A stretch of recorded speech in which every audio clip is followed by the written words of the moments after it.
call the meeting to order at 5:40. Adoption of the agenda. Is there any additions to the agenda? No? Seeing none, can I have a motion to accept the agenda as presented? I'll move the agenda as presented. Okay, all in favor? Adoption of the minutes from March 10th, 2022. Assuming everyone had a chance to take a look at them, is there any? Oh, there's 2 pages. I'd make a motion to accept as presented. All right. All in favor? Carried. Item number 4, we have some delegations. And we'll start right from the first one here, Rural Women's Conference Committee. You're the rural woman, yeah. Oh, yeah. Wow. I'm Wendy Soroka, and we've worked on this.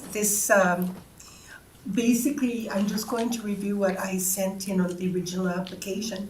Was this conference was started by the district home economists in Evansburg and Sangudo because they felt there was a need to support, appreciate, educate, rejuvenate, and encourage the rural ladies because they are the ones who generally go out, help a neighbor, or they're running the gopher to the farm and to the town to pick up this and everything and seemed unappreciated. So that's how we got the name Just For Me.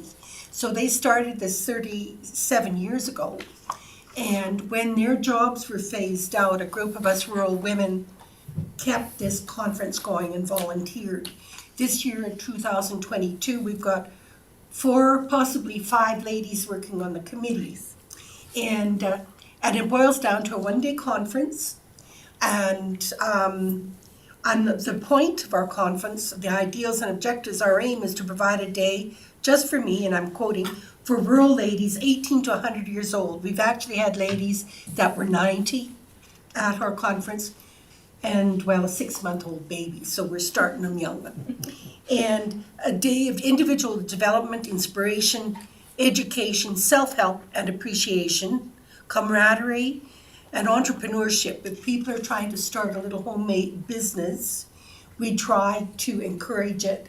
And now in our conference of 220, we actually had a little mini market where people came and they displayed their birdhouses or their canning or their jewelry.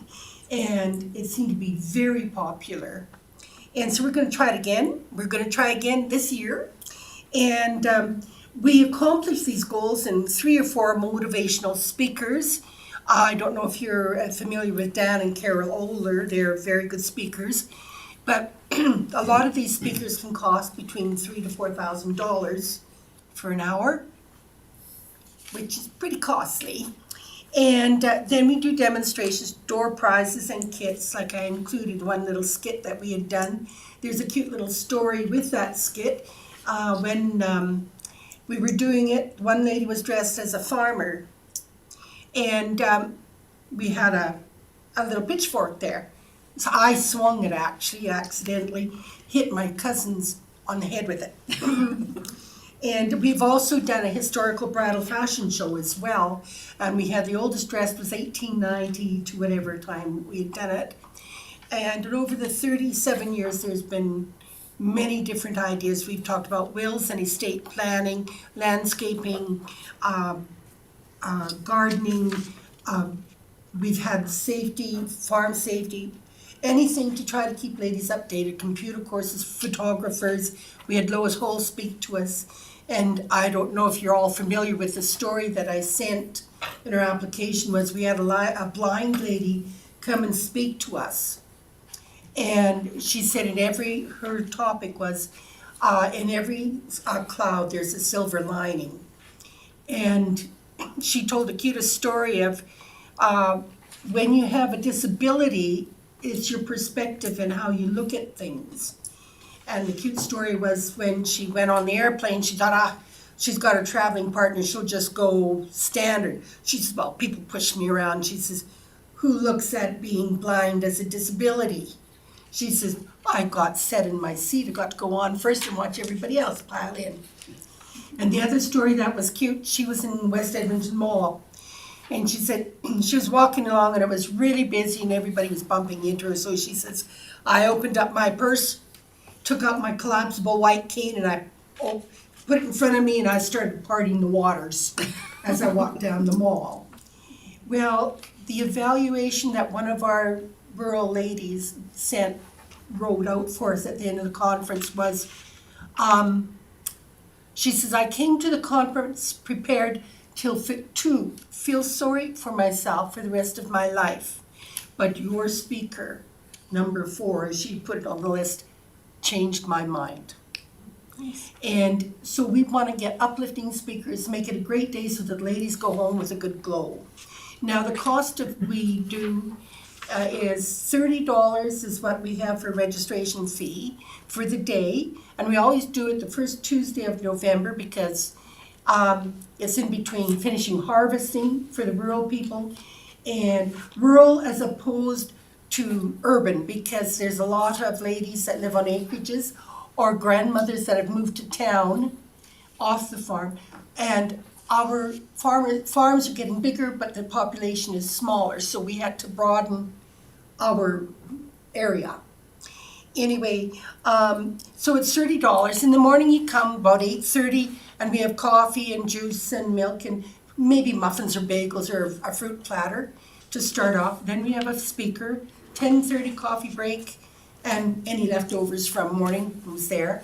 Have one other short speaker, but we keep our speakers from 45 minutes to an hour.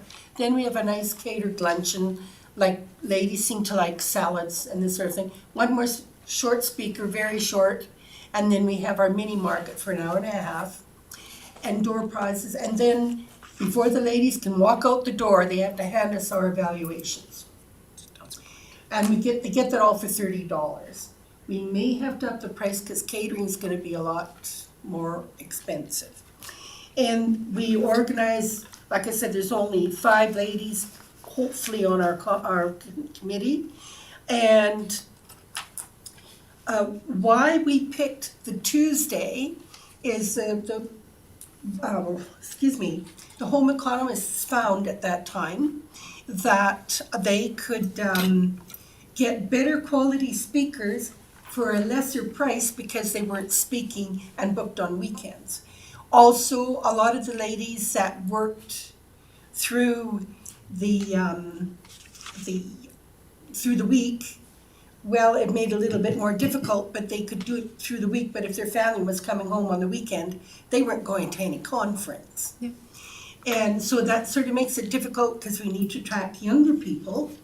But there was one business in Mayerthorpe that really helped us out. They said they looked at this conference like going to a business conference, and they gave it as a perk to their staff. And I mean, $30 wasn't a lot, but it was another way to get the new clientele and the young ladies coming. But that's why we kept that date. This was how it all started. And now we're actually trying to get into the social media. We have a Rural Women's Conference Alberta for Facebook. And we have an email, ruralwomensconference.ab@gmail.com. And we are actually set up for electronic banking. So I said, whoa, we're coming out of the dark ages. I guess I better learn a little more. But anyway, we're trying to encourage younger ladies to come. There wouldn't be a problem because so many have young little people. But to set up for any babysitting is horrendous. So this is why we were looking for funding. This year our conference is planned, if everything goes well, to the Diamond Center in Mayerthorpe. And we hope to have it catered. It'll be Tuesday, the 8th of November. And but we really hope that after this COVID put down, really, that we can send our ladies home with a happy glow, so to help the family and the community make a better world for everybody. So that's why we're here asking for whatever funding that you feel that you could possibly do for us. We would totally appreciate it. Okay. Any questions that I can answer? Go ahead. Do you track where the attendees come from, where they live? Oh, who the people come? Yes, we do. I just didn't have that information here. I know two of the ladies that work on the committee actually live in Woodlands. And as I was coming, knowing the ladies, because I've worked on the committee for 31 years, some of the people I've got to know, even though I see them only once a year. And I know for a fact I can think of right now about 10 ladies that always come, and they're from Woodlands. I don't know if you know Sandra Hagman, Tony Lane, well, Alice Stensrud, but sorry, she passed away this year. And she worked on our committee, was her secretary, in fact. Marlene Wright, Mabel Baxter, I think she lives just south and east of here, Whitecourt. But I just don't have the list. We have a list, and I believe maybe we sent it to you once, a list of the number of ladies, because we only, I'll take about 130 ladies, that's our limit, so that we can go around from like Anselmo Hall to Diamond Center or the Legion, or we've been down to Darwell and Evansburg as well. Because if we kept the numbers a little smaller, it was a great camaraderie developed between the ladies. Also, we could help support the small community halls to keep going.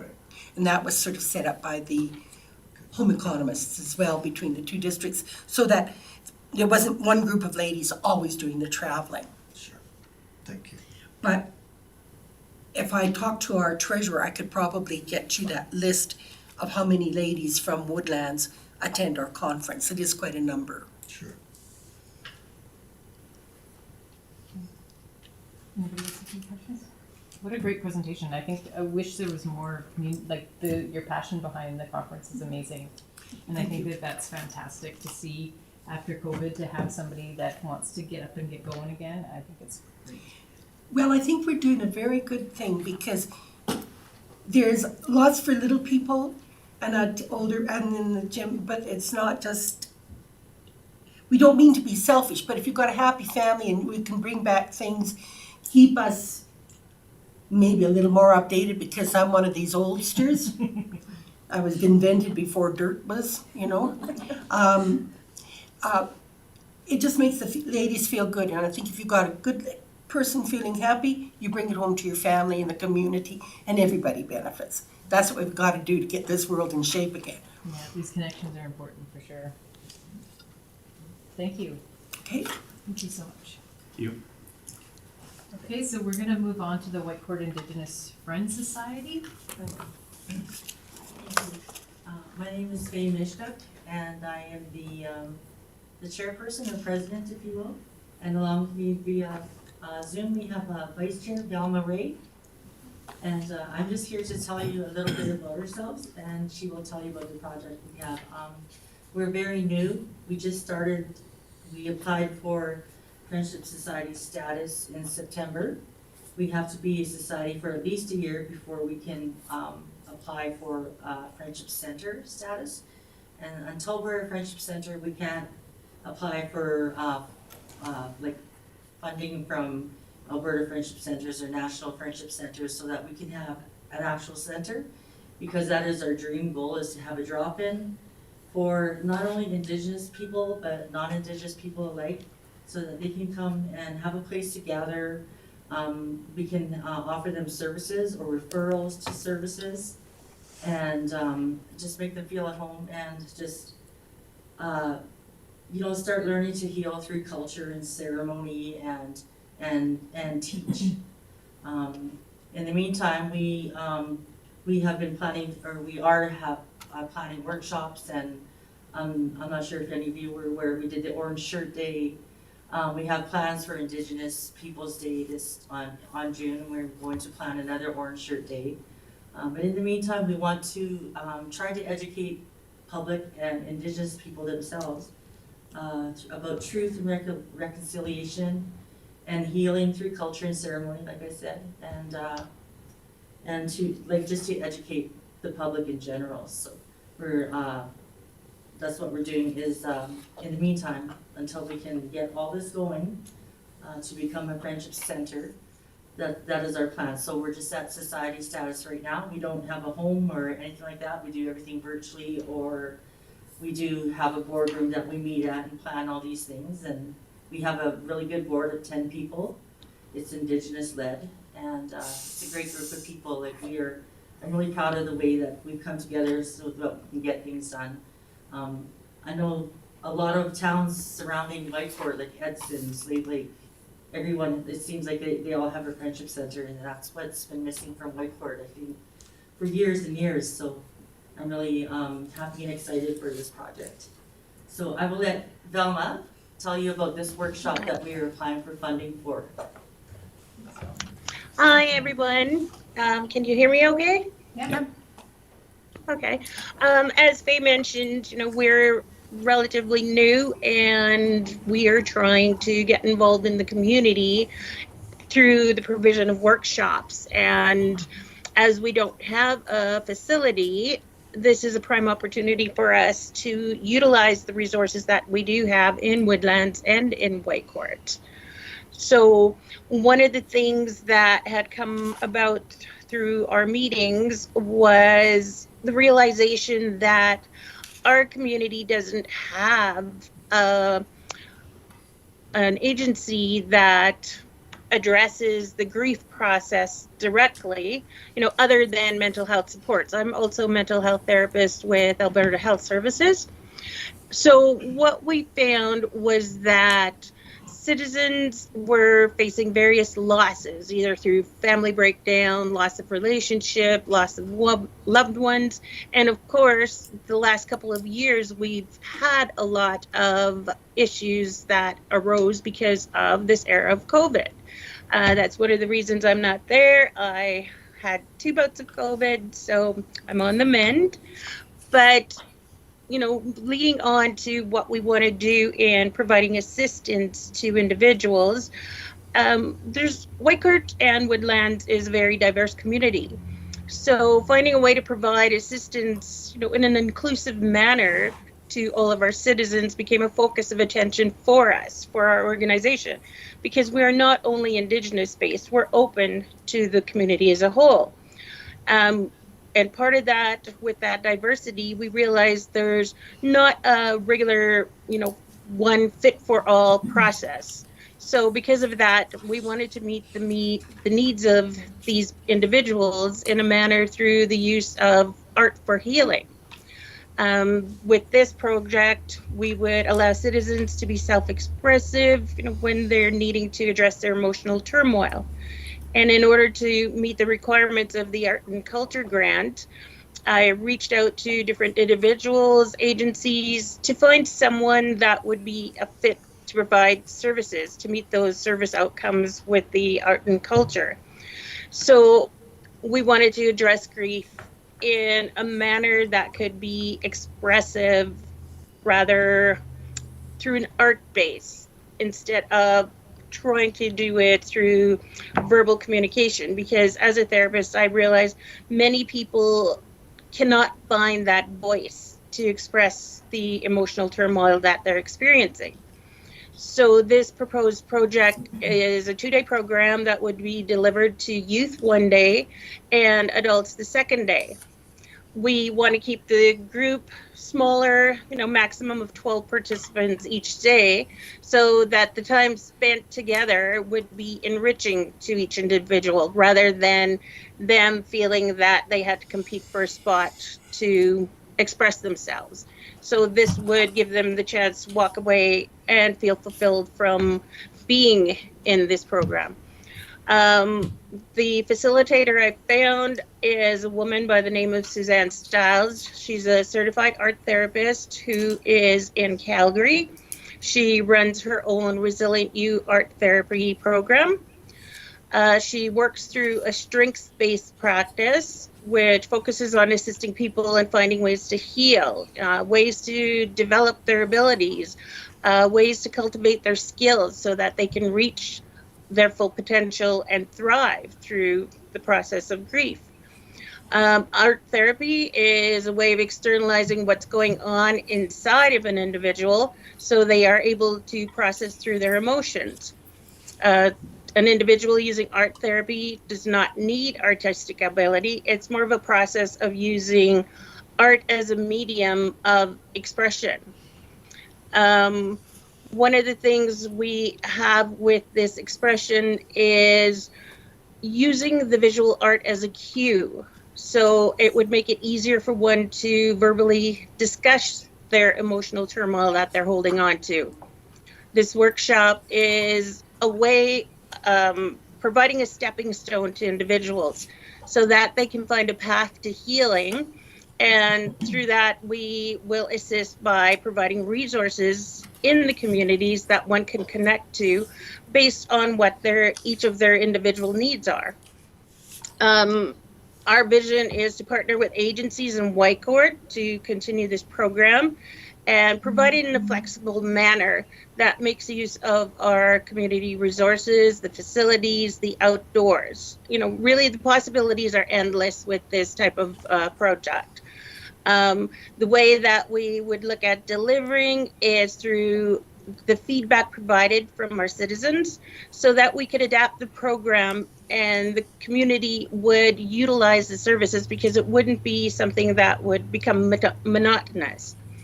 I myself will be attending the 2-day workshop so that I can learn the processes that Suzanne is providing and then bring it back to the community, to our Indigenous Friends Society, the directors, whoever wants to be, part of the process would take the skills learned and be able to provide this service because there wouldn't be only one individual trained, there'd be more than one. We'd partner with other agencies so that we could provide this on an ongoing basis.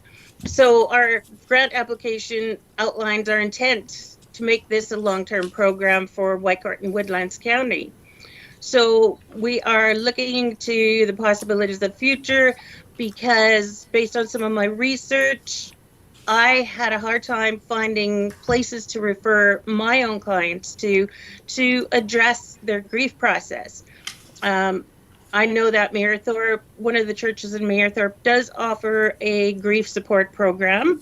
However, a lot of it is hard to reach for individuals because, number one, transportation. Another issue is COVID. Many people can't, be present. So this program is hopefully going to be one that we could also utilize online presentations so people can participate. We'll provide packages to them that they can use and this express themselves through their art medium. And what they learn can also be taken home to the other persons in the home that need assistance through this grieving process.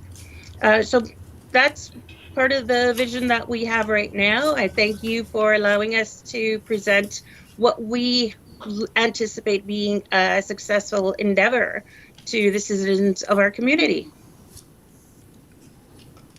Okay. Thanks, Bella. Anybody have any questions? I'll just say, so is this program itself like a train the trainer kind of program? Like you're going to be having, like when you've done the art therapy, you're going to be able to provide the service to the community afterwards? Yes. Okay. Because what I want to do is be present. Suzanne has actually asked me to be present because she said learning all of these processes enhances this program because I'll take the learning, like I said previously, and provide it to, say, the women's shelter or other agencies that wish to participate in this program. It will be directed through our Whitecourt Indigenous Friends Society, but we are open right now in welcoming volunteers to our board of directors. Okay. keep forgetting about the people online. Do you guys have any questions? Tracy? Arlene? No? Okay, thank you No, very I much. had the same question just about the format. So it'll only be people who will become trainers who will attend, not, No, okay, just sorry. to clarify, so or both. Or it potentially could be both, I guess, people who also want to learn how to facilitate. Is that correct? Sorry. We will have persons who are either volunteers or members of our board of directors that will be the facilitators of this program. The persons who are attending will be community residents that are coming to process through grief, in whichever manner they are facing grief. Like I mentioned, through family breakdown, relationship breakdowns, losses through someone passing away in their family. Okay, thank you. So how many spots would be available for trainers then? For this one that we are providing right now, I am going to be the only one present, as well as whomever of our board is going to attend. From there, we will anticipate opening it up and hopefully have at least 5 trained individuals. So if I'm not able to do this 2-day workshop, someone else is going to be available for it to continue on an ongoing basis. We're hoping to have it at least once a year. Who knows what we can grow from that, but right now it's all a learning process for us. Yeah, it sounds like a really great initiative. And so about how many participants, like community members that would be going to participate from a therapeutic or a, kind of self-help kind of perspective? Right now it's 12 participants Okay. for the adult group and 12 participants for the youth group. Okay, thank you. You probably had that in your proposal and I just missed it. Thank you. Yes. Okay, is there any other questions? Yeah, that was my question too. All right, thank you guys for the presentation. Thank you. Next, we have up the D3 Whitecourt High School Rodeo. Awesome. Thank you. So thanks for the opportunity for letting us come and speak with you today. So my name is Tasha Erickson, and this is my daughter, Rebecca Erickson.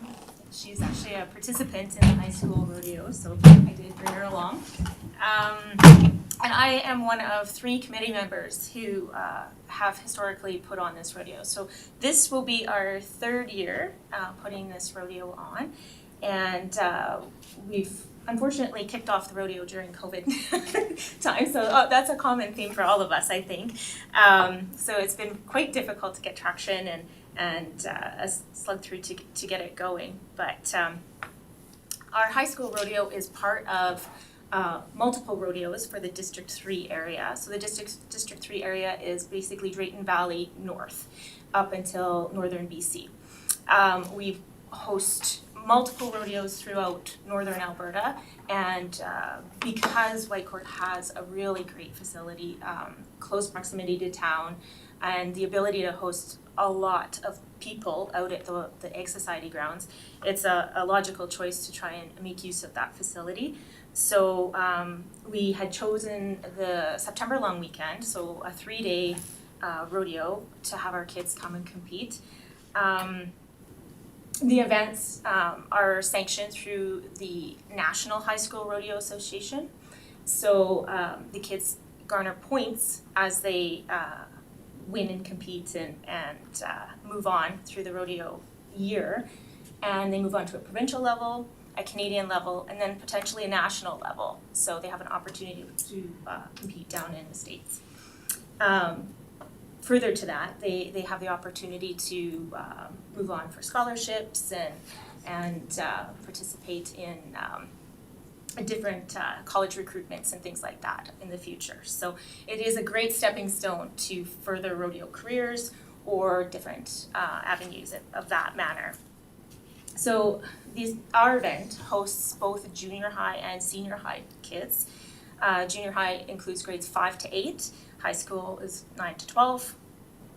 And again, those points are that they there's a great group of kids that come together and they are able to participate in their favorite things, the sports, and oh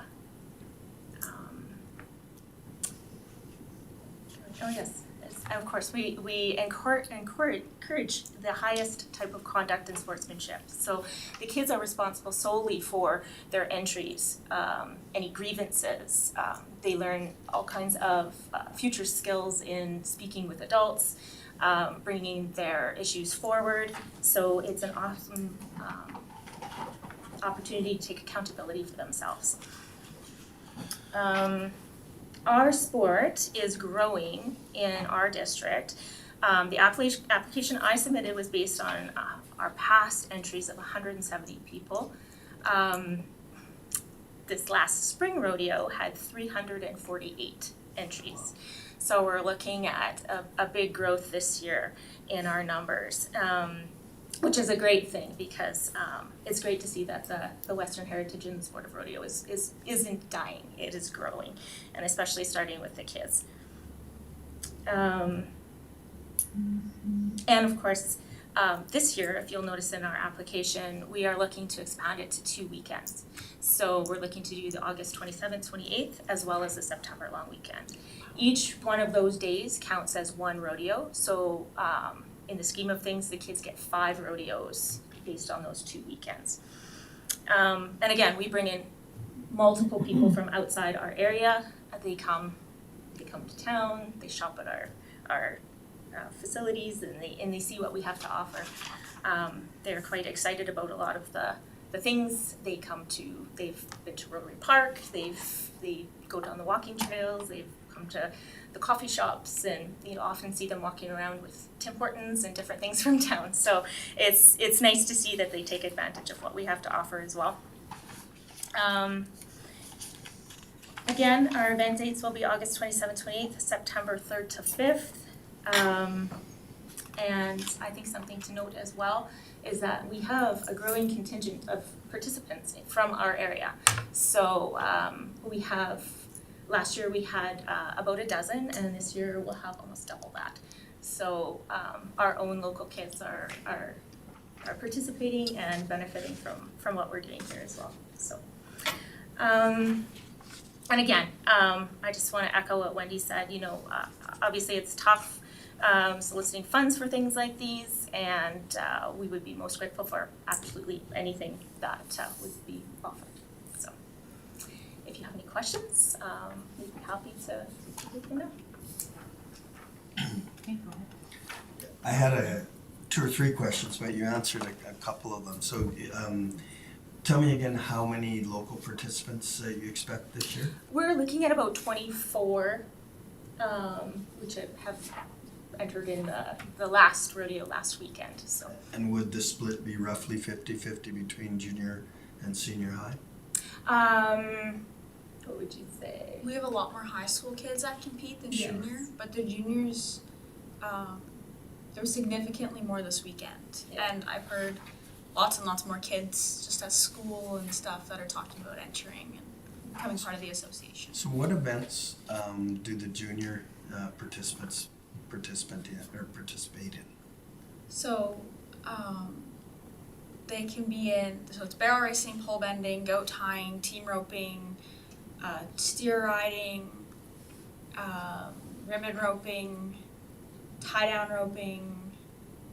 No, I put that. There's one other. There's a wide variety, and then Yeah. as you go up to high school, it kind of narrows right. off into a little more competitive. Unconventional, right? Yeah. So the rough stock, and the junior kids are kind of at a stepping stone to the next level. So they start them out not necessarily they have a program called Build a Cowboy. So it's you're not necessarily riding a bull, you're riding a steer, and it's kind of working your way up. So you kind of learn how to do things properly and safely, and or as safe as possible, and move on to the next level. Sure. And can I ask what grade you're in? I'm in grade 10. You're grade 10. And you've been were you a junior competitor at one time? No, this has only been my second season. Okay. She actually decided to start rodeoing when COVID hit, and the other things we were doing were shut down. So rodeo was one of those things that, Nice. for the most part, remains open and able to do, so. The popularity sure seems to be on the rise big time. Yes, I was really surprised with last weekend's numbers when I was tallying it up for tonight's meeting. I had to do it a couple times. I couldn't believe we've grown that much in one season, so it's great.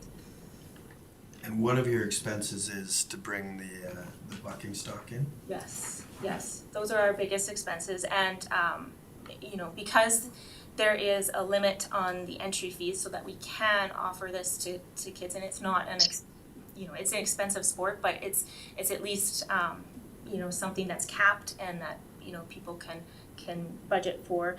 The bronc and the rough stock events are the most expensive. Every time you crack the chute, it's $100, and so it's one of those things is that you're losing money on those kids, but you're also giving them the opportunity to do what they want to do. Sure. So being able to offset subsidized fundraise to allow them to do that is important. Thank you. I just had one question, so, and maybe I'm missing it in the package here, but, I mean, the whole thing sounds awesome. It's great to see, I don't wanna say kids, cause they're young adults, really, as it's what we're building along the way, and it's fantastic to see this kind of thing. I was just curious though, the income total that you've got in our package, it's page 38, says 42.4. But there's no breakdown on how that income is generated, and if I get the financial ledger here, this is for the 2021 rodeo, so I'm just curious, where do you come up with 42? Right. So what I did when I did the ledger for this year, I did it with the expectation of doing 5 days. So our financial ledger from last year was only the 3-day rodeo. So our expenses will be basically double, Okay. a little less than double for the extra weekend. One question, like, can the facility, is it able to grow with you guys? Like, is there enough space for the 300 participants at Westford? Yes, it's quite comfortable.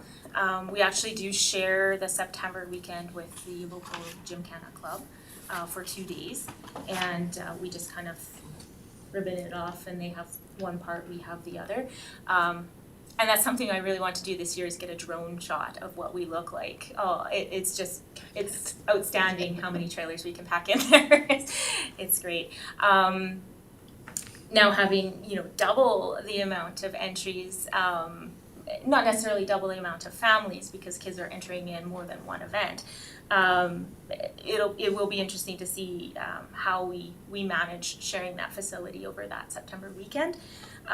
But yeah, it hasn't been a problem. We have, like I say, bar none. We've been all over the province rodeoing, and the White Court facility is probably one of the best that we are able to participate in. I just have one more question for Rebecca.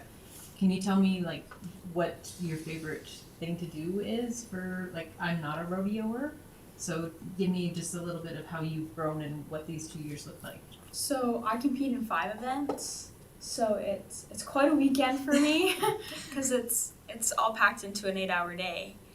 I think most of it is the people I've met. I mean, we've been all the way to Saskatchewan, so I've met people from Manitoba, BC, northern BC. Like it's crazy the friends and the connections I've made. And I think the biggest reason I do it is the opportunities I have going forward. Like this year, this summer, I'm going to start my recruitment process so that I can get recruited from some colleges in the States and be brought up on scholarships. So yeah, that's kind of the big thing is like the better I can do here in this association, it sets me up really well. Okay, thank you. Sorry, I just have one question. They have rodeo scholarships? Yeah, I big, did like not know that, fluoride, so 4 years. Yeah, like it's a very big deal in the States. cool. And even here, Lakeland as well. Yeah. We have a hand up, Tracy? Yeah, I do. I just want to, with your local participants, Do you have a breakdown, kind of how many you expect are from Woodlands County? They are all from Woodlands County. I think we have, that's what I was tallying up, was just our county residents. So, yeah. Okay, thank you. I can actually get a more accurate number. I just was going off the top of my head, so. Okay. There's no other questions. Thank you very much, guys. Thank you. And if I could just make a comment, Rebecca, it's really refreshing to see a young person like yourself take time out of your day, and it's not the easiest thing to do, and you handled yourself very, very well. Thank you. So did your mom. Thank you. It was funny, I started there for a while, I'm like, I can do this. You did great. Thank you very much. Okay, so our last presentation is Northern Angels Community Association. Do we have? We're supposed to come, I don't know where they are, sorry. Okay. And I've checked I haven't received any. I don't know what to tell you. Maybe the gate closed and I can't get in. Yeah, maybe the gate closed, Joan's, Jeep is crushed and they can't get past it. You didn't leave the Jeep in the gate, did you? It's She parked did, just yeah. in front of it. Okay. I seemed to get it so that it would stay open. Stay on the weight there, yeah. Okay. Thank you guys very much. Thank you so much for Yes. allowing us to present. Thank you. I'll be in touch once probably tomorrow, Monday. Yeah, absolutely, and I thank you so much. Thanks, ladies. Great job.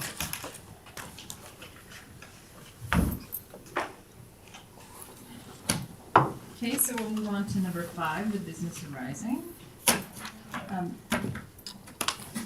With decisions after, right? Yeah. Yep, it's at the back. So welcome to a Woodlands program. I'm assuming, Heather, you're gonna I am. fill us in? So I attached, Nikita had shared with me the Lac St. Anne Welcome to Woodlands. Not that we want to do exactly what they did, but that was some good, Sure was. it was a good find from. Thanks, Fantastic. Nikita. He's not there. He went that way. Anyway, so what Nikita and I met, we did a little bit of talking. There is definitely a thing that we can do with what you suggested, having like the service tracker on there and some other things. The map that Lac St. Anne has of their electoral district, we really liked as well. So Nikita and I, we're not sure if it's gonna be Nikita, like Corinne comes back from mat leave tomorrow. We're not sure what's happening, where's shit project, so Nikita might still be working with me, but what we've looked into is we need some money, obviously, to have it redesigned.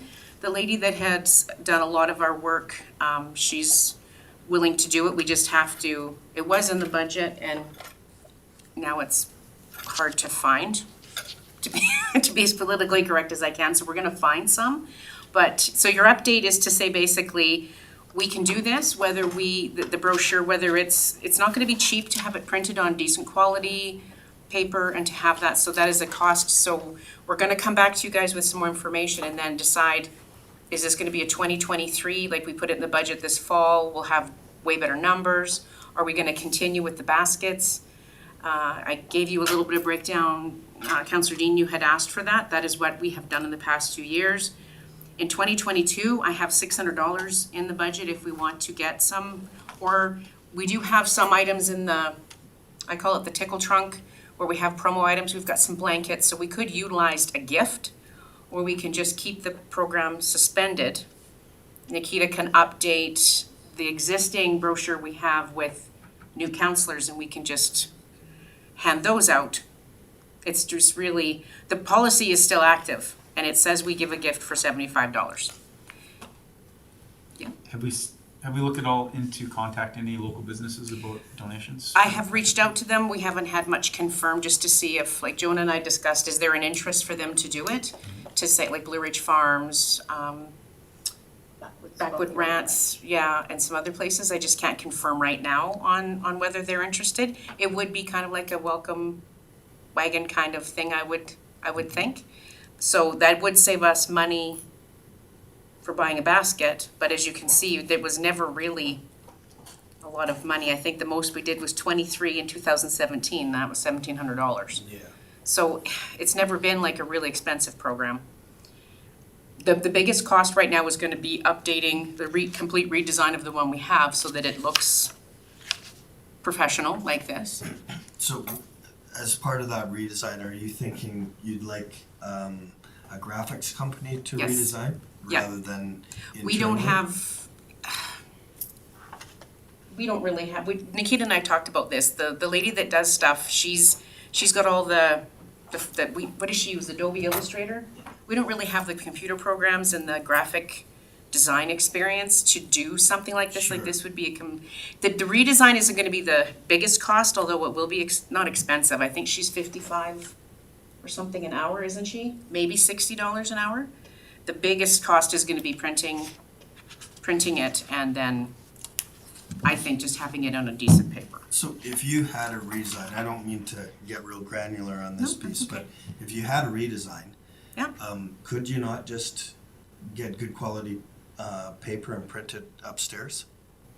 You could, it's just binding it. What you're gonna have then is just, you're gonna staple it, or you're gonna, if we send it out to say KNC or other places, they actually professionally bind it so that I don't know how they staple it, or they put that, it depends on how you want it. Like, do you remember the old brochures we used to do, not Welcome to Woodlands, the tourism one used to do with the town? Yeah. That kind of binding. We just don't have the capabilities we have a nice printer, Sure.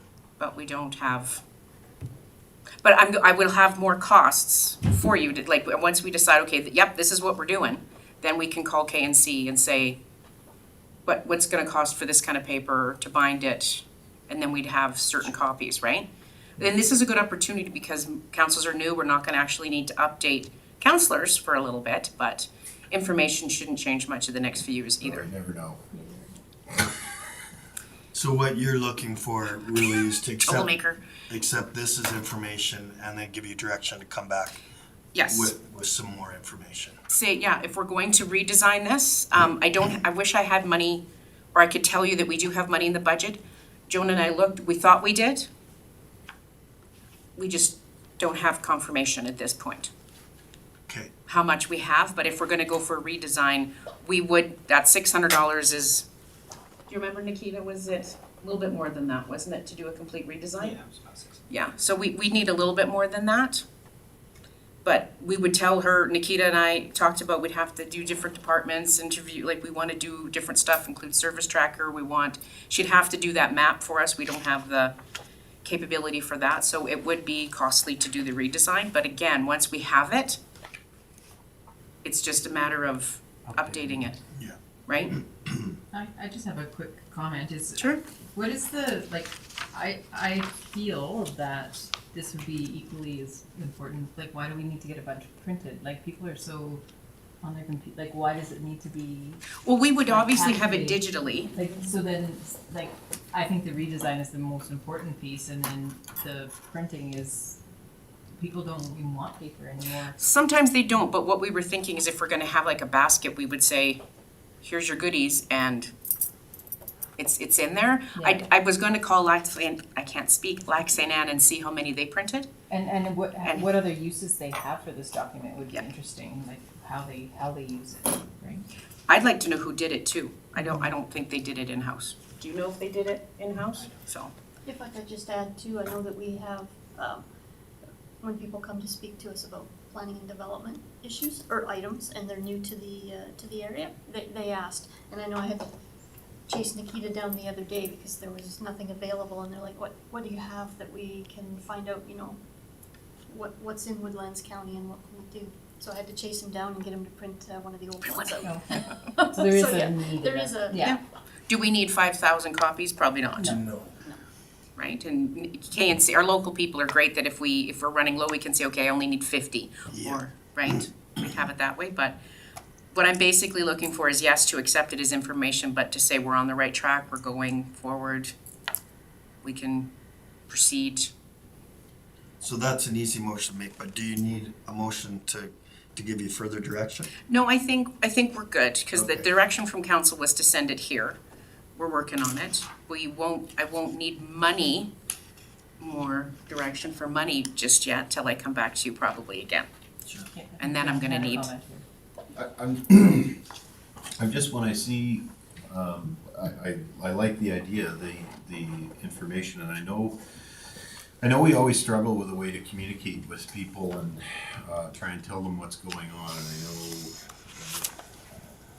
know and I'm drawing a blank on what it's exactly called, the not Blue Ridge Days, the Fort Assiniboine, the Hoedown. Oh, the Down hoedown, Hoedown. yeah. So trying to kind of promote the community outside a little bit like that. And I'm wondering what would the development and how would everybody feel about an app?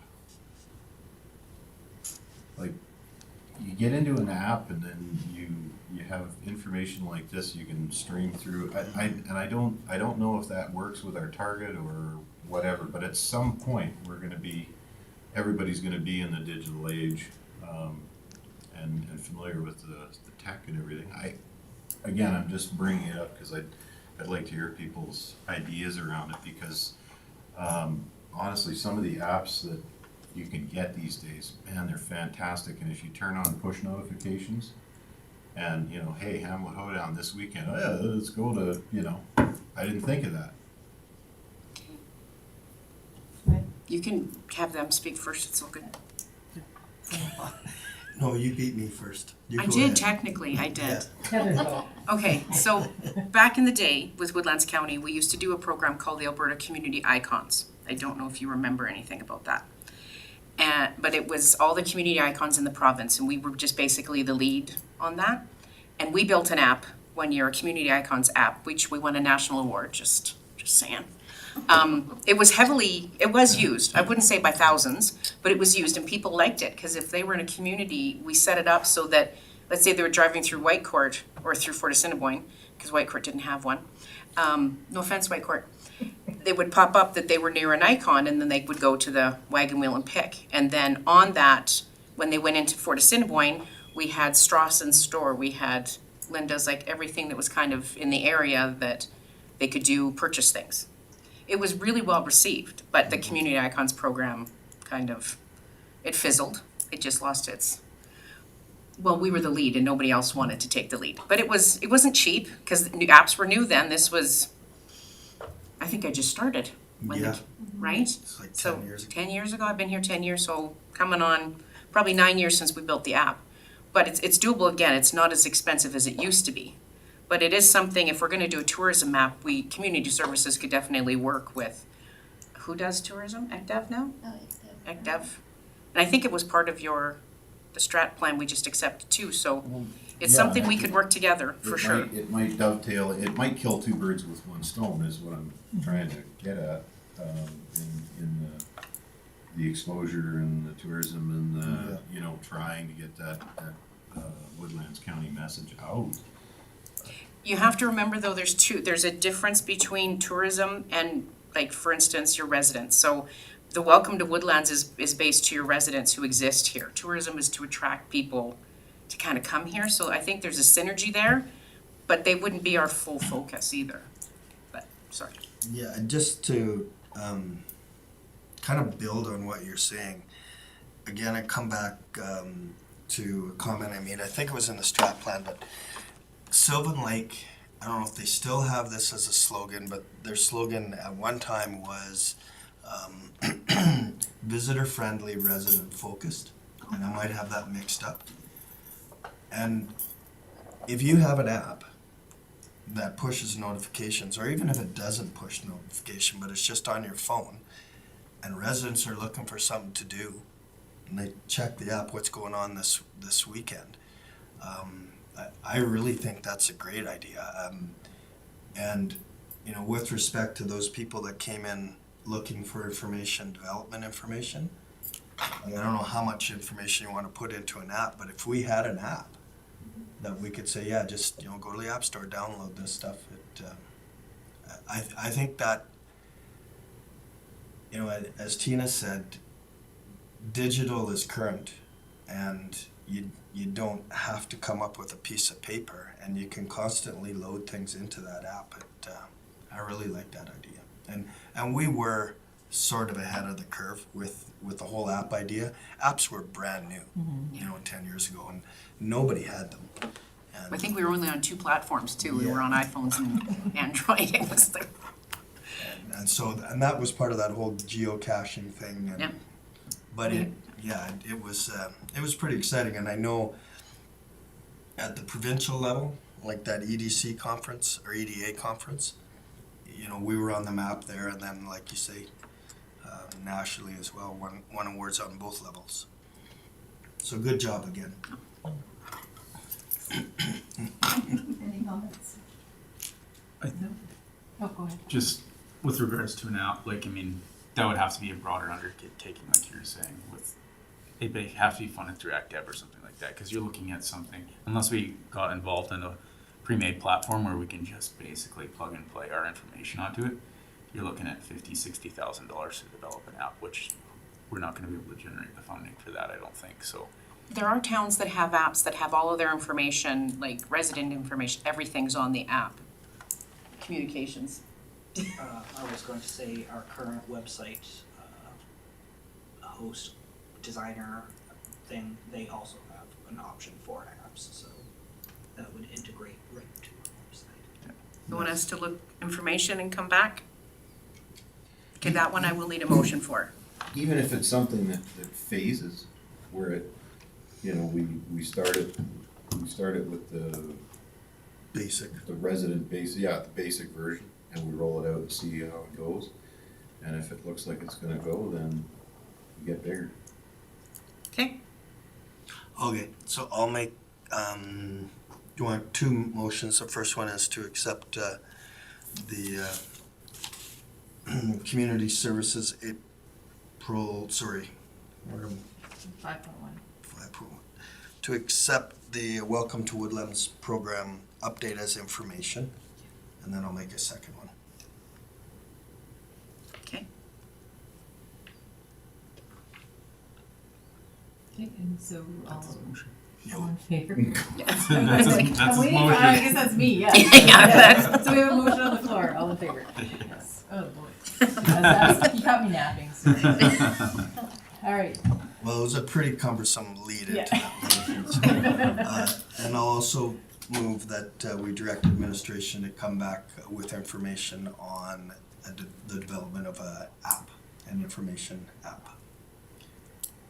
Okay, and is that in form of, Can I make a friendly amendment? Sure. But I don't know if we necessarily need an app, but a digital distribution plan, right? Because like Nikita said, the website can essentially be tailored to do what we want to do without making an app. Making an app is very expensive, and the upkeep on it is very expensive.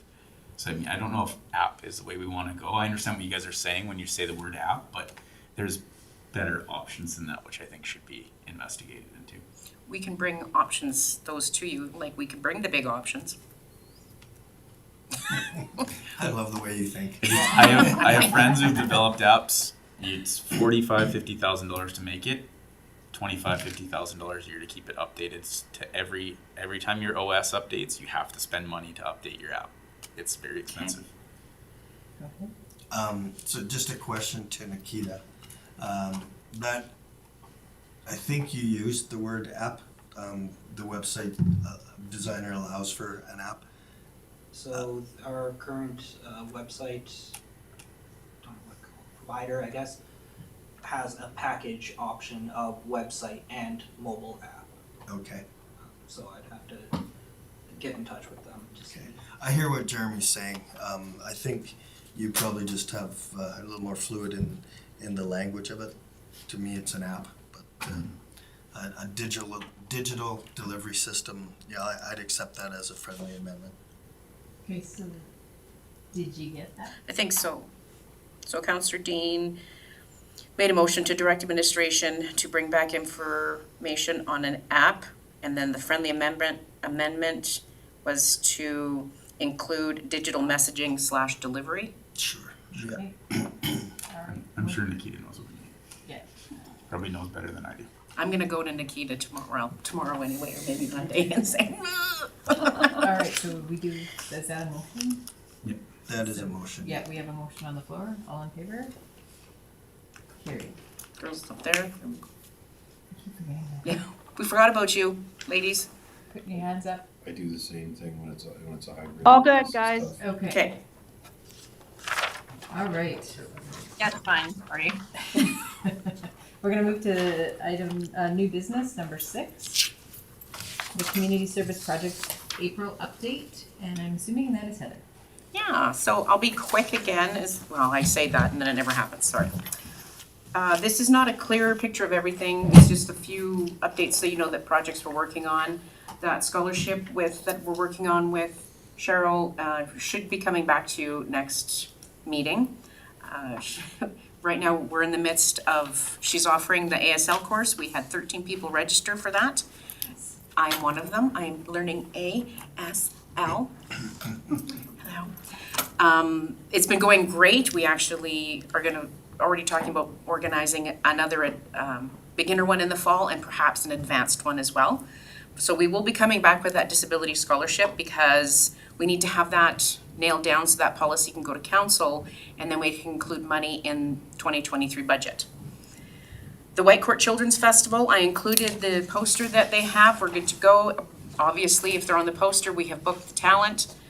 I've been attending the meetings, however, we're not really financially contributing anything because of arbitration. We don't. So the last budget that we had, we're not listed, but they're allowing me to go be a bit of a, I don't know, I'm trying to contribute. So they did say that they're looking for volunteers, not necessarily you guys, but they need volunteers for setup and takedown. And then they have a welcome table on Saturday. So please let me know if you want to volunteer for the Children's Festival. I already jumped ahead to our ASL programming. Our yoga classes in Fort Assiniboine, they're going well. They had a little bit of a snag with registrants, and then they combined the two sessions. The advanced one didn't have any. I think they had 1 or 2 people, and the minimum was 10. So what they did is they just asked them to come to the other one. The Fort Assiniboine Ag Society donated rent for the month of April because they were struggling with registrants, because they were going to charge them $50. So going forward, I think they're going to have an agreement. But what we do is just pay the facilitator and she takes care of rent. So we're going to be continuing that. She wants to go right through to the fall, but what we're going to do in July is reassess and see if there's a demand. A lot of people up in the fort have said they want an evening class. They're not quite happy with daytime because most people are working that want to take it. So hopefully that's going to expand. And again, Dorothy Mack, they've changed me to June. I'm going to go speak to them about some seniors programming and if they have any ideas and how we can help them. They just want to connect with the county. And I talked with Jenna at the Blue Ridge Library, who's going gangbusters with some of her programming, and we're going to look at maybe partnering or doing some paint nights again. FCSS update, like I said, the grants have been processed and we've given it to the community groups. We have completed, there was a new change in the system, not that it's riveting information, but they completely changed the portal and how we enter things into the system, and we did that. This is the first time, we were one of the first done, and then we hit a snag, but we're okay. But they've had a big shift. There's 3 major players that have resigned and left the position, so now they're in a big flux. Yeah, so what we're doing is it's gonna be done, we zeroed out in 2021 anyway, so we're not gonna have a surplus. And we were approved, I don't know if you remember me telling you last time, we had a surplus from 2020 because we didn't give any money to Whitecourt. And we have to use that as part of our FCSS agreement. It was $83,400 and some. So we had to apply on how to use that money, and they approved us to do our Seniors Week events, which I'll tell you in a few minutes, but they've also said that the $50,000 we said we would use was for a needs assessment for youth and seniors isolation solutions in rural communities. So yeah, that's, we when Joan and I were sitting there, okay, what do we do with $83,000? So we're doing our seniors, just to give you a little, I haven't got a poster yet, but for our seniors, we're having an event in Anselmo, we're having an event in Blue Ridge, Goose, Topland, and Westford. So we're doing smaller lunches so that they don't have to travel. and they don't have to be exposed to like 150 people, which they've been pretty big. The seniors are a little bit leery about gatherings, so we're doing smaller ones, and we're probably gonna have a speaker and a lunch, and we've got a cool kind of giveaway that we're looking at. It's a little bird feeder, little squirrel bird feeder that it looks like a picnic table, but the squirrel can eat on it. So they said that we could spend extra money, and that's what we're gonna do. We're gonna give it to our seniors, and then that needs assessment, we're going to contract that out because I don't have that skill.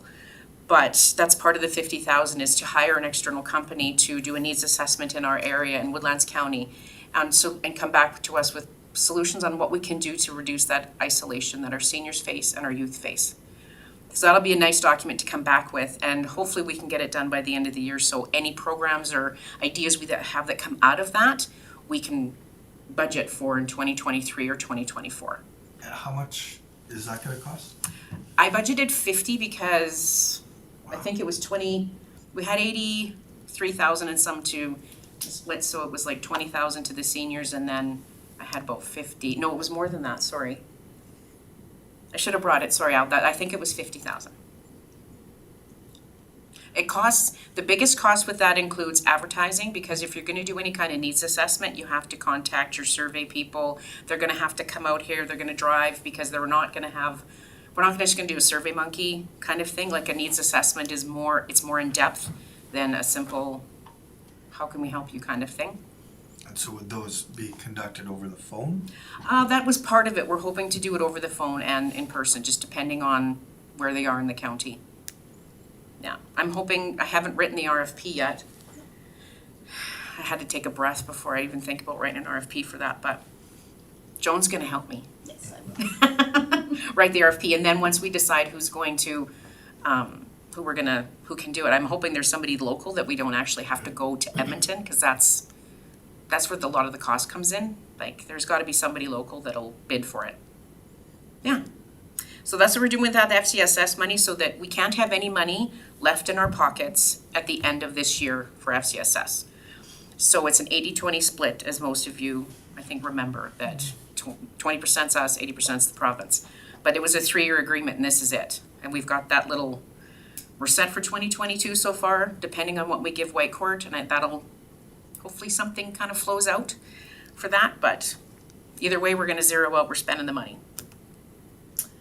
That tax-freeze rebate went to the Governance and Priorities Committee. I think you guys did that earlier this week. That came out of this committee, so good job, everybody.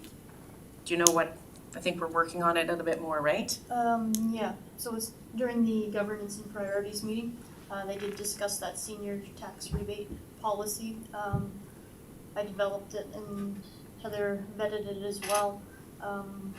Just researched some more municipalities and how they did it.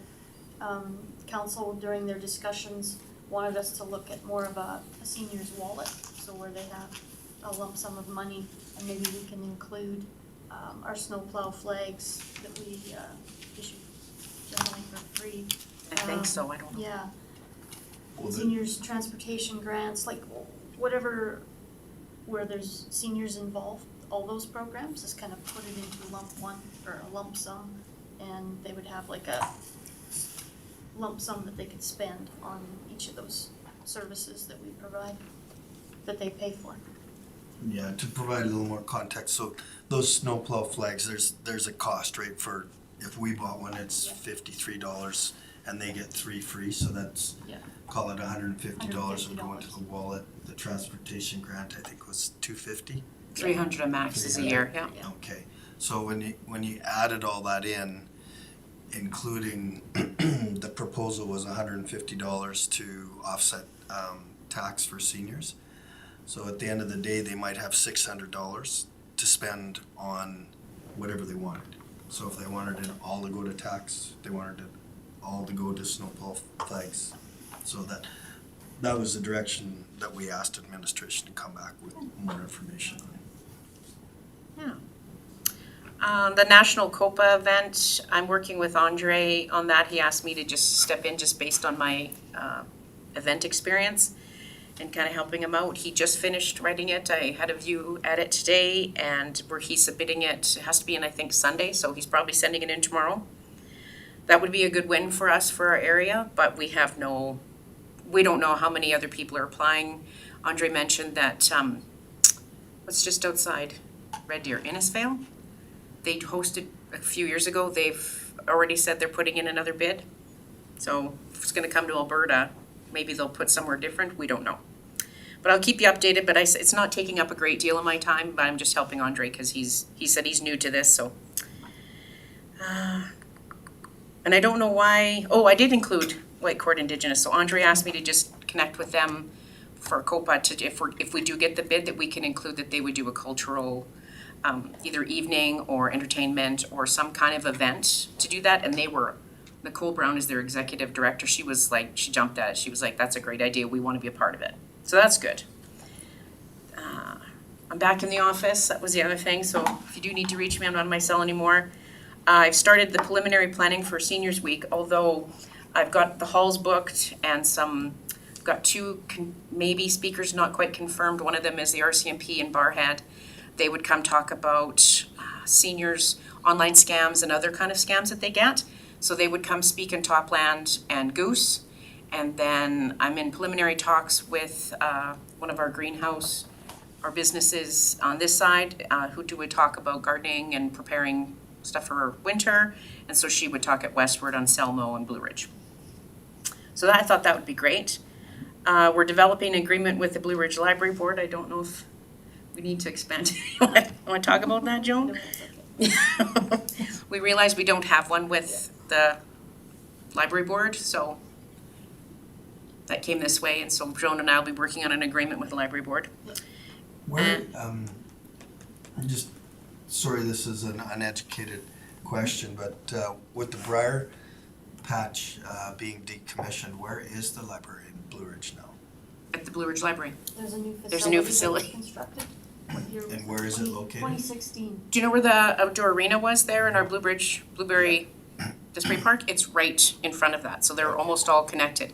The change rooms in the new facility is open all the time, so people that are in the winter, the skaters can come in, and in the summer, the spray park people can come use it as a change room.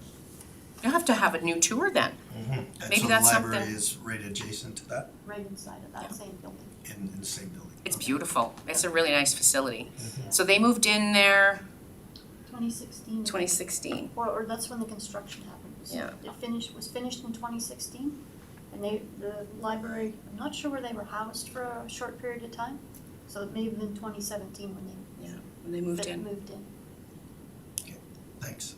So we just need to have, what the agreement is to just, That they're utilizing a Woodlands County owned building. so that's Yeah. on the radar. It's on our to-do list. Yeah, and then we also renewed the agreement we have with Pembina Hills for the digital sign in the fort. So the Fort Assiniboine School has a big digital sign there for those of you that aren't at the fort like every day. And we have an agreement with Pembina Hills School Division to have that, because it's on their property. We look after it, we maintain it, but that had expired, so we renewed that, and we're trying to get a hold of the gentleman that fixes it so that we can have a maintenance contract with him. But again, we're gonna make that happen, but that's pretty much it for some of the bigger projects that we're working on. Okay, thank you, Heather. Is there anybody that? I'm just gonna motion that the committee accepts, wrong one. Motion that the committee accepts community service April projects update as information. All in favor? Carried. Okay, we'll move to 6.2, which is the recreation and arts and cultural grants, sorry. We'll start with the recreation grant of the D3 report high school review. Is there any conversation that?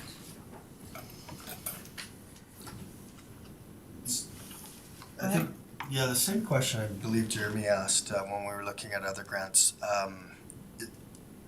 Does this grant, can it be accessed at another time, or is this the only time that it could be? If we don't utilize all the monies, then we do a second intake in the fall. Okay. But this is it. Okay. And I guess I could tell you now too. So basically, when you look at the RFD, we have 10,000 in the because they're in different GLs, so that's not a big deal for you guys, but the recreation grant is 10,000 and the arts and culture is 5. But we can switch it around so that, you know, if like for instance, the rec grant is 8,000, but there's more in the arts and culture grant than what we have budgeted, we can take from that surplus in the other one. We could just, it's an accounting nightmare, and I'm pretty sure we'll be swore at, but you have 15,000 between the two. And we have a total of 14.5, so we can cover off everything. Yes, if you do the full, And you said the 500 is coming from the FCSS? no, did I say FCSS? Well, you didn't, but it's in the, I thought it was in the RFD, and I don't know what page I was on. Is it- Yeah, I saw that too, John. That's, well, like I was saying. Oh, then- no, I said, please note that the World Women's Conference was submitted on FCSS application grant form. That's, Oh, Oh, just on Okay. yeah, I don't know if you noticed that when I received it, I was like, those are done. Poor Wendy, I was like, these are done, man, we did those in February. She was like, she just used the wrong, The wrong and I wasn't about to make her redo everything. I was trying to be kind. Okay. It does, the rodeo seems like a really large event for our community specifically. It's got no bearing on my voting on it. It's almost unfortunate that no part of the naming has anything to do with Woodlands. When it's hosted in Woodlands, the majority of the contestants are all from Woodlands. It's a rural-based activity.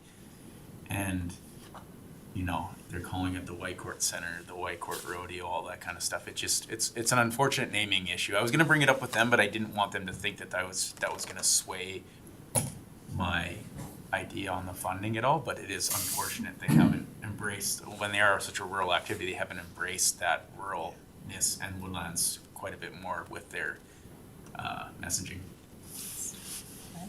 Before I make this comment, am I free to speak to our vision statement and our strat planning? Is that released yet? Well, it's public enough. It's You public. can speak to it, sure. So to Jeremy's point, we went through a strategic planning session, council and staff did, and one of the key priorities that came out of it was our identity, and we identify ourselves as proudly rural, and we really want to propagate that messaging that that we're proud to be rural. And I hear what Jeremy's saying because I had the same thoughts going through my mind, and it's no disservice to the presentation because they did a great presentation, but the benefits that they were talking about that we're going to accrue, it was coffee shops, it was Rotary Park, it was this and that, and so I think it's beholden on us as a committee and a council to start to shift that messaging and make sure that our groups identify themselves as Woodlands and hopefully they feel like we do as a council that we're proud to be rural. So to that end, not terribly different than what we did with the idea of corporate sponsorship type of messaging around East Lake Park. When we're supplying these kind of funding and granting, should we not be having a discussion with the events? Not that we want to turn them into huge, plaster our logos all over it, but just so that people are aware where the sponsorship is coming from. Because the individual sponsors, like when they agree to be sponsors of these programs, their names are up, and so is Woodlands County. What kind of visibility do we get is what I'm trying to spit out here. Part of the application is that if they are approved, they have to have our logo on their advertising, their marketing, some of their giveaways, depending on what they're asking for. So we just provide our logo and then they put it up there, but that's part of the agreement. And anytime they mention us, they're supposed to tell us, basically. Or I would like a copy of it, but it sometimes doesn't happen. So do you think, John, now this is more of a political question, maybe more of a council question, but So we have a logo there. Like, could we go Woodlands County ... proudly rural? Like, could we start this? So Yeah, that's in the future, but yeah, that's a conversation that we need to have, probably more at a council level. because when these organizations display advertising, they're gonna have to go to a graphics artist, or somebody's gonna produce this for them. I don't think it would be that hard for them to just add a slogan to our logo, and to me, it I'm proud of that. I really think that really embodies who we are. We are rural, and we live in the county because we want to, and I think we need to get that messaging out. So I think we should start as soon as we can. Well, and I honestly think that, D3 Whitecourt High School Rodeo, we don't know how they came up with, they probably, like most things, just think of Whitecourt sometimes as the entirety, right?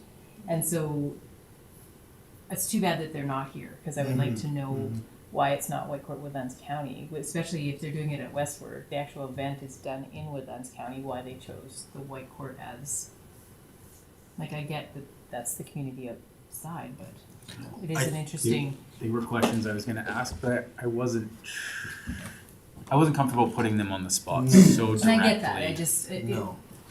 Cause the same thing I was thinking, I was like, they missed an opportunity there with their branding, I think, which really, yeah. not that it's gonna preclude me from wanting to fund them at all, but I think there's a missed opportunity there for some synergy between the county and their organization. Well, it might be a further conversation, just maybe having, there's hands up everywhere. Go ahead, Arlene. Yeah, hi everyone.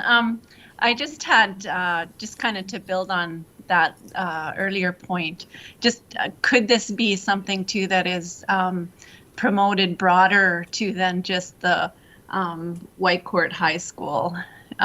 Because there's high school students coming out of Fort Assiniboine and as well that might be interested in participating, but really it's the first I had ever actually heard about the event.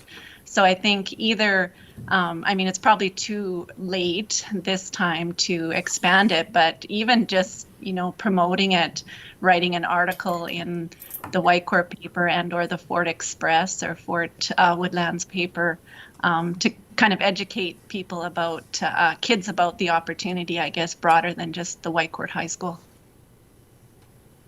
Thanks. Go ahead. They do advertise provincially, just so you know, Arlene, and the Fort is actually hosting a high school rodeo this year as well. I'm just looking up their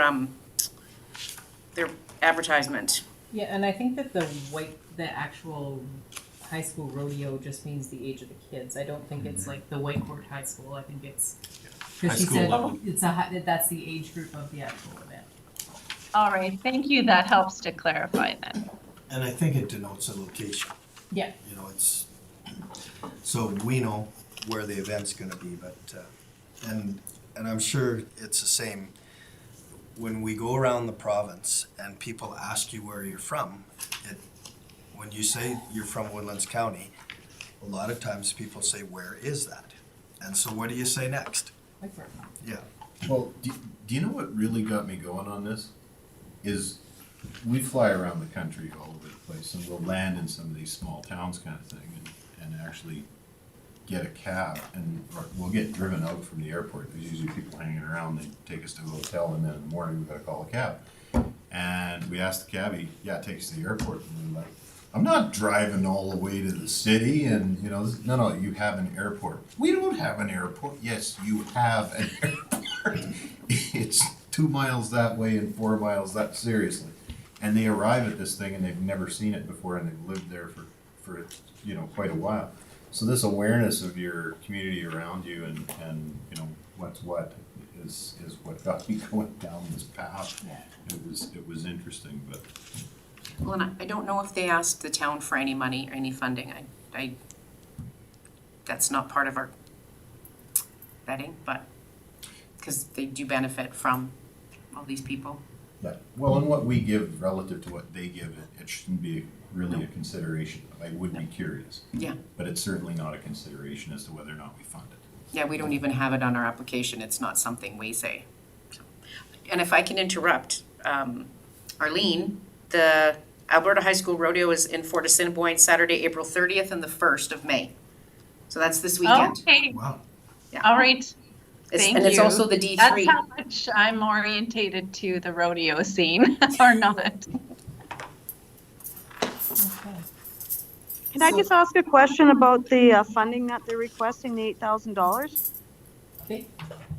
Okay, I just see on their expenses that they're sending us, they're only like, it shows that they need 6,200, but asking for 8,000. Go ahead. I can answer that. Tracy, I asked her about that. She said she went with the 8,000 because prices have changed. There might be other, it's more of a contingency plan because she said a lot of these were estimates. So she's thinking that if she only asks for that and they hit a shortfall or prices increase or, anything happens by September, that she wanted to be covered. So based on inflation. Yeah, it's based on inflation. Yeah. Does that help? Okay, thank you. Yeah, it helps. Okay, so do we want separate motions for each of these then? Again, like we did with the FCSS, it's if it's all in one, it's still okay. Doesn't have to be separate, Okay. right? I think there's further conversation for the other ones. Do you guys just want to go through the other ones Mhm. first then?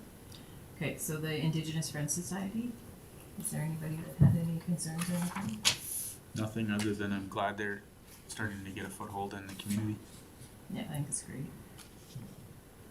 They're gonna need this additional funding until they can actually get their Friends certification, I guess it's called, or a status. So Provincial and then how we can help them in the meantime would be probably very helpful for them. And what was the ask for them? Sorry, I don't have it written. 4,000. 4,000. Start to flip, but, all right. So how do we handle Northern Angels? They were given an opportunity, like I said, I thought somebody was coming. I had confirmed them, so I'm not sure what happened, but so even if they didn't present, you still have their ask. I can try and answer questions because when I get it, I kind of vet it to make sure they have that. So if you have any questions about that, I can try and answer them. Go ahead. Well, and I don't mean to sound like, I'm being really sticky, but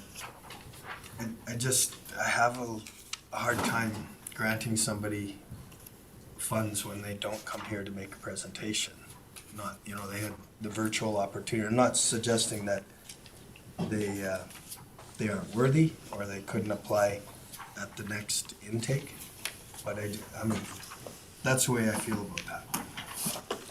Any other comments? I don't disagree with Al on that as well. I mean, it doesn't take much for them to come here when they're asking, I don't even know how much they're asking for, but 2,000. 2,000. I mean, it's not a significant amount of money, but it's also not a significant amount of time to follow up on an application.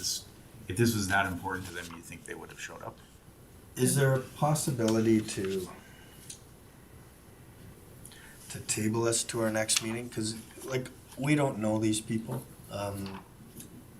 Something might have come up and they just weren't. Well, I was just actually gonna say that we don't know, maybe there was an emergency in the Yeah. family, we really don't know. And I'd hate their event is gonna pass by the time the next intake comes in, right? So do we have it within our terms of reference to give them another opportunity at our next meeting? I'm just trying to think of the policy. I don't think it says that it has to be at this meeting. You could approve everybody and get just them solely to come to the next meeting so that the other ones aren't. Yeah, that's Waiting? right, that's what I meant. Oh, that's what you meant, yeah, I Yeah. think there isn't any. Because they did submit the application on time, and all Yeah. the documentation is there, and I have They a were feeling- interested in coming. Yeah, I just think something must have come up. So Yeah. you, just to be clear, you want to go ahead with approving everybody except them and giving them an opportunity to present at the next meeting? At the next correct? meeting. Yeah, perfect. So is that your That's the preference. making that motion? Yeah, we just haven't talked about the rural women's. Yeah, we'll do Okay. the more first. So, okay, we'll do that afterwards, so. Any other comments on the Northern Angels community from, oh, look it, I looked. Arlene, go ahead. Sorry, it's, my comments were not about that specific project. It was more to do with the women's conference and, the one, the Indigenous, for the Friendship Center Okay. project society. And it was just a general comment. Heather, I was just wondering if this has come up in any of your discussions with these groups. The Rural Mental Health Project from CMA, the Canadian Mental Health Association. Yeah. They have, are you, like, I was just wondering if when you're discussing projects with groups, if that comes up as a resource for them, because I think both of these initiatives may qualify for assistance from that project, but I just was curious if you were familiar with it. I've heard about it, and there is some initiatives in our area. I talked with Tara Baker about that. She's a part of that. I met with Nicole, and we had a conversation about grants that are out there for Indigenous communities and other kind of projects they want to do. So they were definitely looking into some of those. I don't know if there was an exact tie to that, but I also know that Wendy is exploring other options as well. She has this isn't her sole one, so I'm not sure if she's connected to that as well, but I can definitely take that to them. Right. And say, have you looked into I was this? thinking that, both of those kind of initiatives and the women's conference as well has a great, provides a great opportunity to connect or bring in that mental health kind of resource that could be provided there. So, and I think it's, correct me if I'm wrong, but I think it's the Whitecourt Community of Kindness that has is receiving funding through the Rural Mental Health Project. But I could email you any further information on that if you don't already have it. Oh, yeah, send it over, please. Thanks. That's all. Thank you. Okay, so is there anybody else that wants to talk about the Rural Women's Conference Committee that did? Any other comments? Go ahead. Yeah, I just want to come back to the Northern Angels and just the timeline. Like reading the cover letter, the first page there, they said we'd run the class once a week for 2 hours until June 17th, and then again from September until June. So I doubt we're gonna have another meeting on May 12th. That's your regular schedule. That's why I put it at the end of this, that's your regular Thursday And meeting. It's 2 weeks away. Yeah.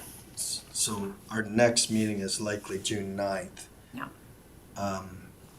So if we delay funding for them, they're probably, they're gonna have to come up with other funds to run their first sessions. Mm-hmm. And again, it would be nice, you can't ask them if they have,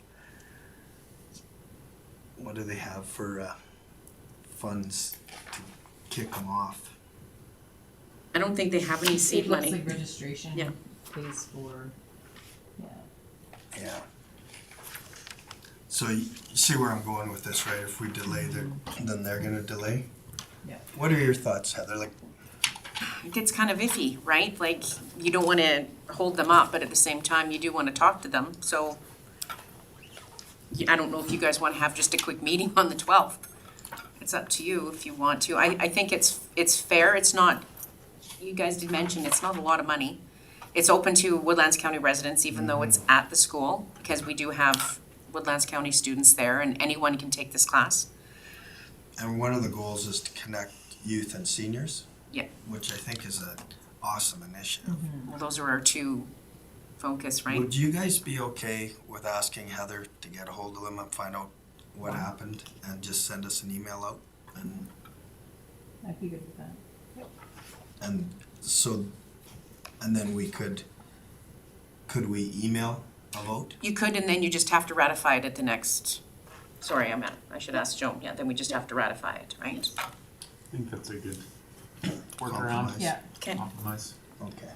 Like I said, my only thing is I like to keep a precedent if they're coming here for money, for funding. they should have to be able to talk to us about it, or be able to ask questions. Maybe we have no questions, but at least provide us the opportunity to ask your question. Well, sorry, that might be a policy change, like something that we want to add into the.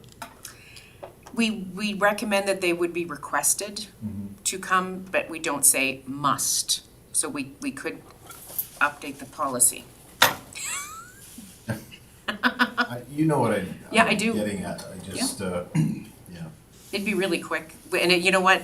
It could be let's look at it and review it and see if there's other changes we want to make. Yeah, like the only thing I can say based on the presentation is this is the neatest handwriting I've ever seen. Teacher. It was a teacher.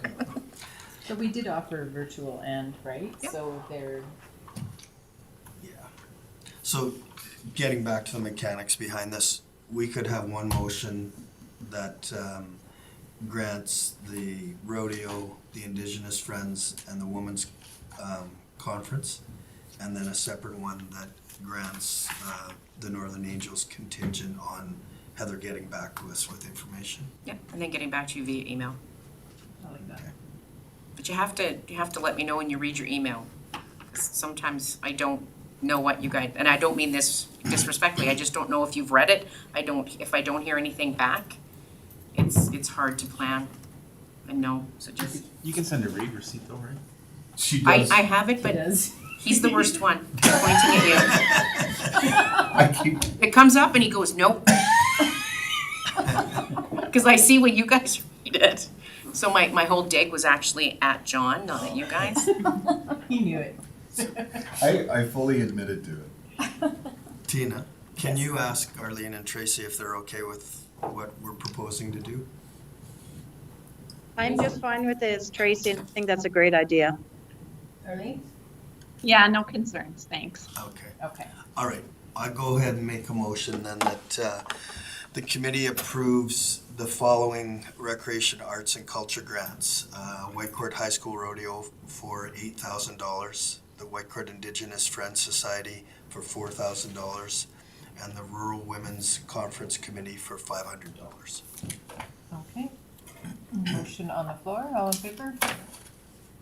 Carried unanimously. And make another motion that the committee approve the Recreation, Arts, and Culture grant for the Northern Angels Community Association for $2,000 contingent on administration contacting the group to clarify questions that the committee had, and subsequent to that, Heather will send an email out for the committee to vote on. All right. Motion on the floor, all in favor? That's carried. Quite the motion, yeah. She's still writing it. I know, I was gonna maybe pause for a little bit here. All I right. think I got it. You got it? This is streamed. I can watch it tomorrow. Okay, perfect. Okay, so now we're gonna do the round table. I'm assuming pretty quickly, but we'll start with Alan. From a community services point of view, well, again, what I come back to is coming out of our strat plan session, the real sense of community that 2 days produced, and how committed council is, and certainly I am, to our community. So I applaud this group for the work that we're doing, and I look forward to doing more to serve our residents. Jeremy? Not too much. I did end up going to that Whitecourt Mountain Bike Association Oh, you did go? AGM yesterday. Just obviously there as a guest. I'm not a part of that group at all. I just know people that were going, and they were asked if I could go there as well.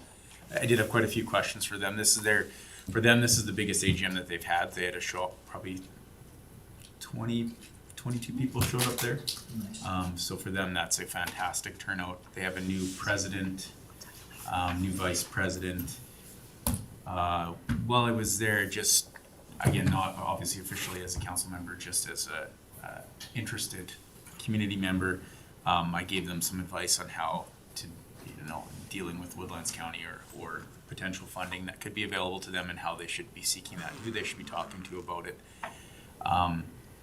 They had some very interesting information there with regards to usage of their mountain bike trails. They have, by their count, 1,000 unique visitors on their trails every summer, which is large. Their trails are from, and this is not coming from their group, but from other groups that I've heard. They're kind of it's kind of a hidden gem, just at the edge of Woodlands County. The trails are well maintained by a huge volunteer base, and they're very, very passionate about their trails. So I think that the new administration there might bring a little bit more organization to their group and potentially a little bit more success. So hopefully we see that, because mountain biking and downhill mountain biking, like what they're trying to provide, is a big time up and coming sport and recreational opportunity. So might be some interesting tourism ideas that could come out of that as well. And other than that, no other community service stuff. Had a long day. The only, I just had one idea and one other, I guess, comment around some of the and I don't know if the $500 block parties, do we do that through the community services thing? Yes. Okay, I figured we were in the right place. I Yep. just forget. Sometimes I'm sitting in exactly the same place, but actually in a different place, so. What meeting am I at? That $500 block party thing, I think we need to plug that a little bit coming out of COVID, so people can, get some barbecue in them. And I love that idea. I'm surprised that it's not more used. It wasn't, but we suspended it, obviously, during COVID. And Right. then we did a policy review, I think pre you guys, or the new members.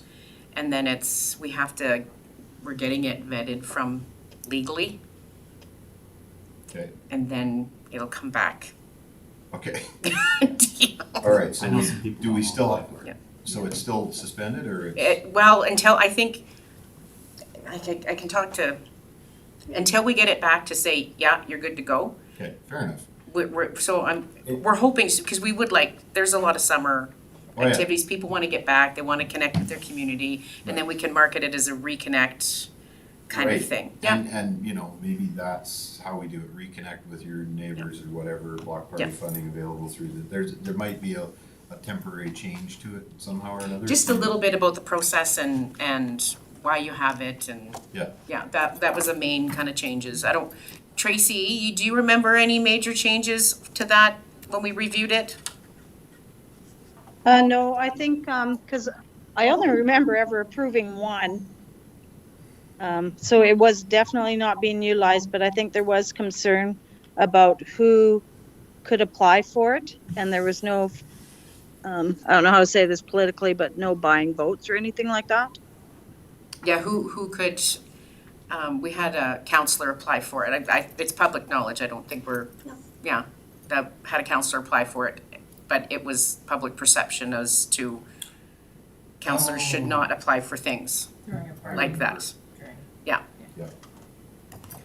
So you're right, Tracy, that was one of the biggest ones that we, Okay, I remember it happening, I just don't remember, and I wasn't on the committee at that time, so I didn't, okay, anyways. And the second comment is, I've come into understanding now I've lost the term for it. What's the little smart code? The little thing that looks like an ink blot? QR code, yeah. The Rorschach test, or whatever you want to call it. Anyways, and when Alberta government contacted me and they were talking about doing charges for some of the parks and things like this, they're trying to get usage and all this information. I'd actually gone over and suggested to them that they have one of those smart codes on a sign, and you can associate it with something like that, and you can get an idea of usage around it. And so if you're and this goes to the app thing again, which I know we don't know where it's going, but something along those lines, and you can have that, you can actually have that code just send an email. That code can send an email back to the county saying, I was here. It's not specific that that user did it, but it's I used this facility. And you scan that code, hit send, done. And it might give us an idea what's being used, how often is it being used, who's using, well, won't give us who's using it depending on how we do it. But there are some simple little cheap things that we can do to figure out where is, again, we keep talking about the most important metric we have right now, which is value for dollar. So we don't want to overinvest in something that's not being used and underinvest in something that people want to use. So, but the data is so difficult to come by. But putting a little thing like that up and just having people shoot an email out with it. So there's the university parties my daughter happens to be going. It's the same technology that you use to tap and pay. Mm-hmm. And what they're doing is if they're at a water park party and they have their phones, they tap it, they take a picture, and then it sends it right directly back to the beer company that is supplying the beer. And it's a marketing gimmick that goes up on their Facebook page or their Instagram page, that this person was there drinking their beer at that time. And these tiles are very inexpensive that you could place anywhere and you can change all the time. So NFC. technology's out there. Yeah. NFC. Yeah. So, something like that. You have something like that around Hard Luck Falls or something that you're from out of town, you're taking a picture, boom, and it's up. Again, spitballing, but Yeah. this is Spitballing where I is do good. it. Yeah, I can talk to Andre and Mark. Mark looks after our recreation sites. I talk to Mark. I don't know how else I can talk to other admin. I'm just trying to give some ideas to how do we tie this all together? Yeah. How do we get known as, not the county that's near Whitecourt?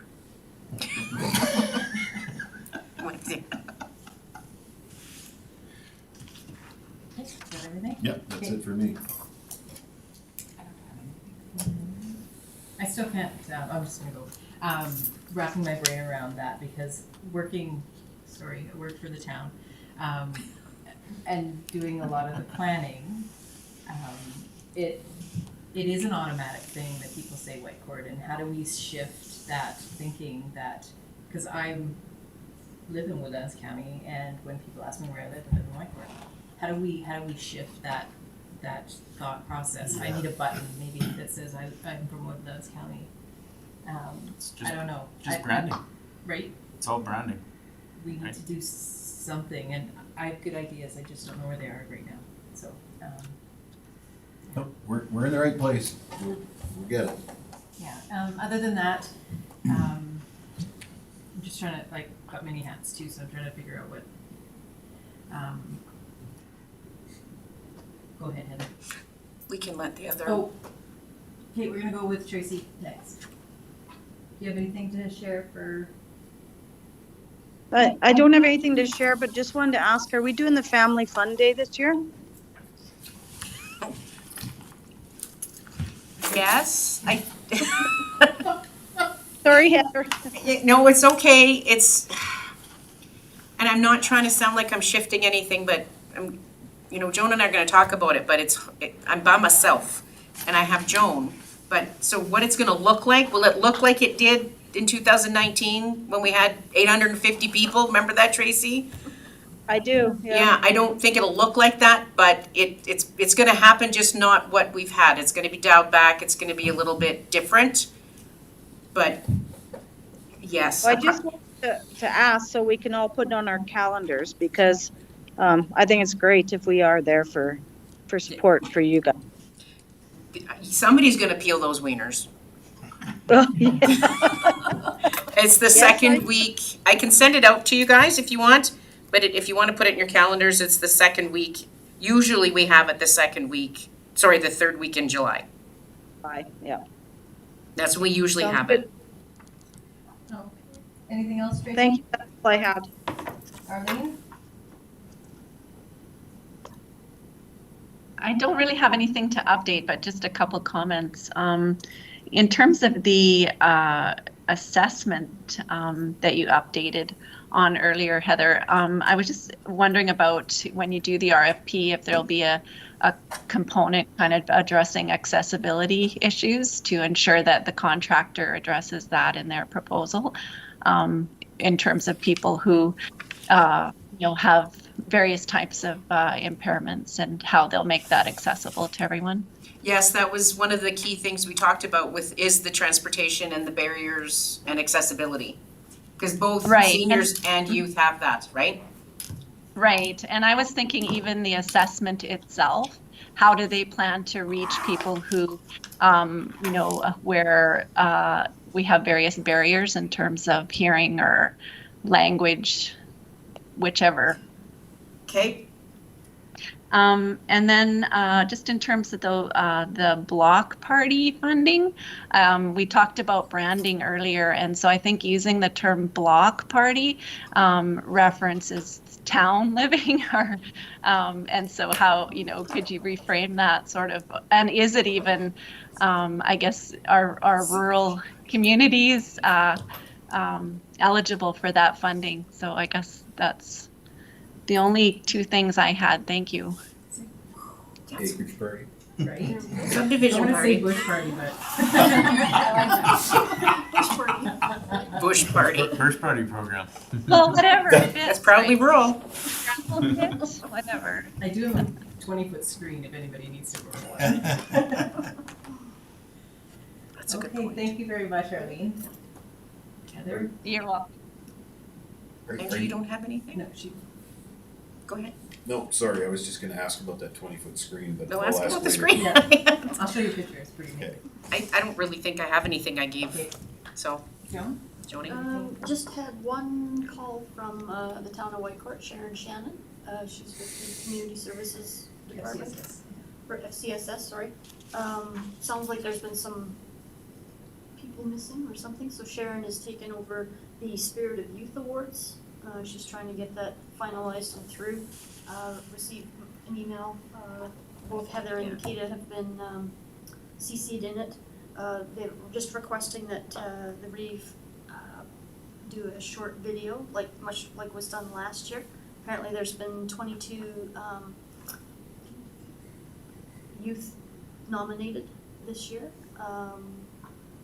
Some from Woodlands County. She didn't give me the specific number for that. So yeah, and just looking for Reeve Borough's signature as well on the certificates with the mayor.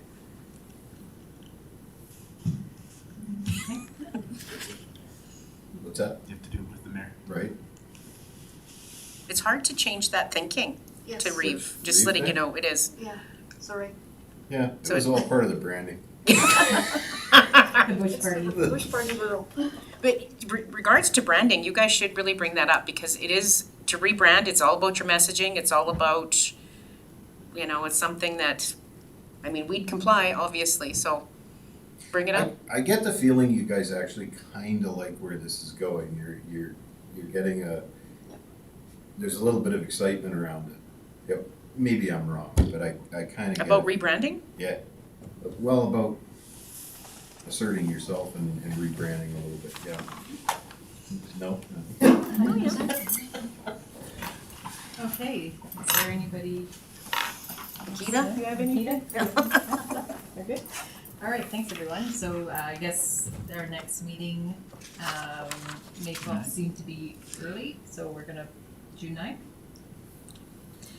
And that could be call of the chair, but we could have the block policy or the new, I don't know, we're gonna, bush party policy, we'll come back with the name. That we could bring that back in June, but Okay, so June 9th, and I guess something needs to adjourn. I'll motion to adjourn. Okay. All in favor? I was told we didn't have to do that, it's on there, but yeah, I don't know. we're just gonna do it.